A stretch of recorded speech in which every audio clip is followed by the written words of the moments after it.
Hey everybody, so today I want to talk about a potential Korean War. I had a previous video which I did yesterday. I would like it if you guys went to check it out. It has around 100 views at the moment, which is really exciting. Thank you guys for all the support out there. Please like, comment, and subscribe on all my videos.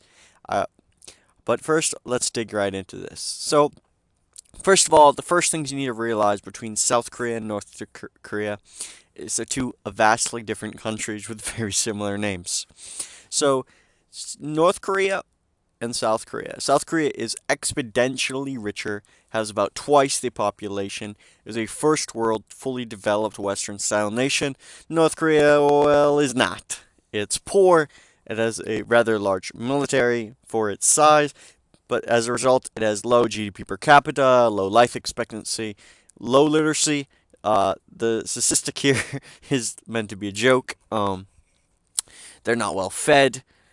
They're just it's not a great place to live. You guys know it's a totalitarian style dictatorship ruled by the Kim dynasty, which they have this quasi communist ideology, which is basically the survival of the state and the survival of the Kim family are like the same things. It's called Dashi. And then there's this, they used to be reversed. North Korea used to be the richer part, the industrial part of Korea, and then South Korea was the poor agrarian part of Korea. That was before the Korean War, and for a little while, North Korea was comparable to South Korea, and then things really changed really quickly. Um, this has a lot to do with essentially the full collectivization of North Korea, poor agricultural practices, the destruction of capitalism, and the corruptness of the government.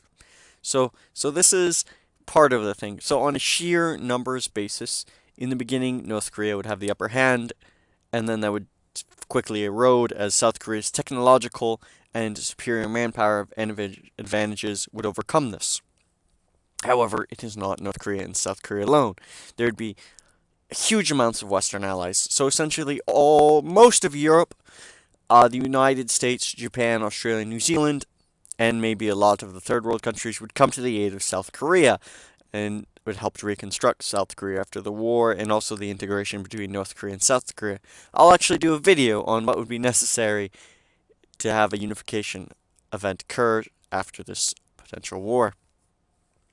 So let's look at their military sizes. So currently, the total personnel is around 7.6 million for the North Koreans and 5.1 million for the South Koreans. They are actually both very highly trained.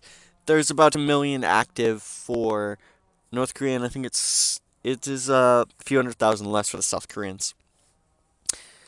However, the South Koreans have much more modern equipment, better tanks, better aircraft, better everything, and plus have the United States assistance. So, okay, let's go check out North Korean deployment. So, this is how the million active troops are deployed. The vast amount of them, if you guys can notice in the south along the DMZ with South Korea, that is where the mess of their tanks, infantry, and stuff in small forces deployed against China and Russia, but those are relatively insignificant compared to the North Korean military along the DMZ. All their forces are pointing south. So this leads me their main goal in the North Korean invasion would be to do as much damage to Seoul and make North Korea as untouchable as possible. So this is why they want to have nuclear weapons. So and they have large amounts of artillery that go right along the not the Yalu, that's the river with China, but the DMZ. So they have far range artillery to do as much damage as possible. They also have tunnels maybe going under the DMZ into South Korean territory. This would be useful for the invasion because, however, the South Korean military is much more capable and much more mechanized, so they would be able to react quickly, and also the United States will be there. What would the United States and South Korea need to do to avoid hundreds of thousands of casualties in Seoul and the surrounding area? What they would have to do is neutralize the artillery, and they have several ways of doing this. The United States Air Force is actually very effective of taking down archaic forms of anti-air. So the Anti-aircraft systems of North Korea are probably less capable than Iraq's in 1991. However, they may have greater mass and greater concentration, so it's probably going to have slightly more difficult. Especially the terrain in North Korea is not so favorable in some cases because it's rather mountainous and forested in lots of areas. This would be a slight difference.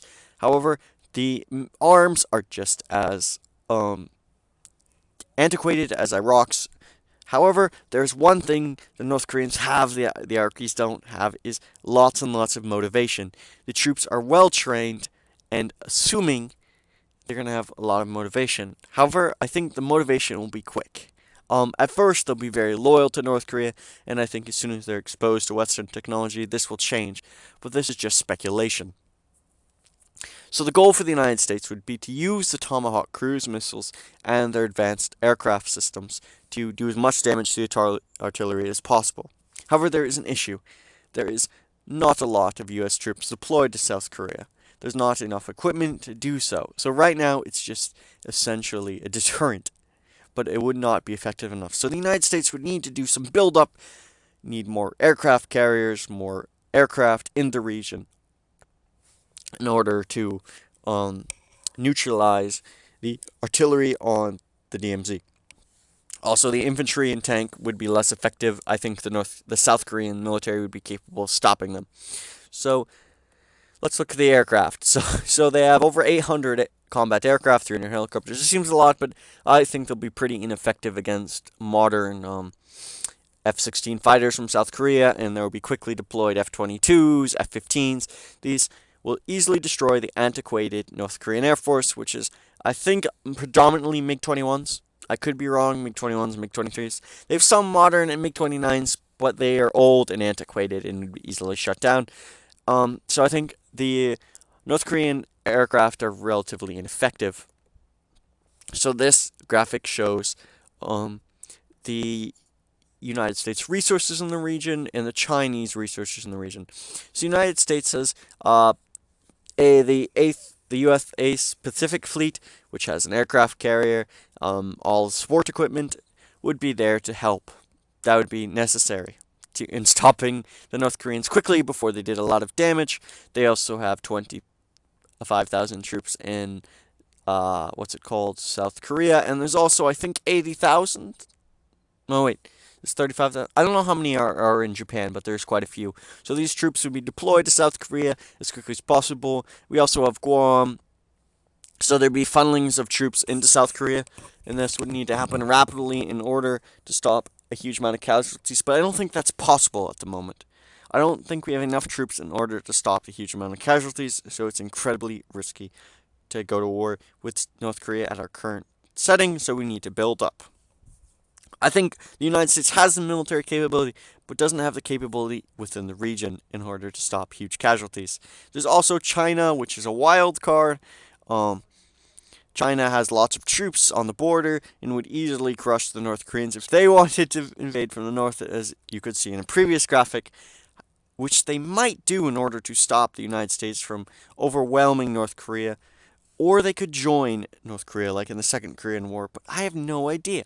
It really depends. If North Korea attacks first, I don't think China will help, but if we attack first, there may be some Chinese aid. I, however, do not know. I'm not an expert in the Chinese government, but that's just speculation.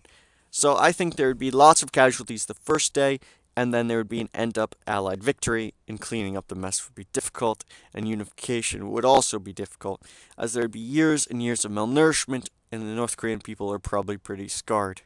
However, the North Koreans don't have much of a chance, other than the first maybe couple of days, and their nuclear weapons and missile capabilities are just a wild card at the current moment. That's why they're developing them, to make it so North Korea is unattackable. That's their goal. Thank you guys for listening today. Please like, comment, and subscribe down below.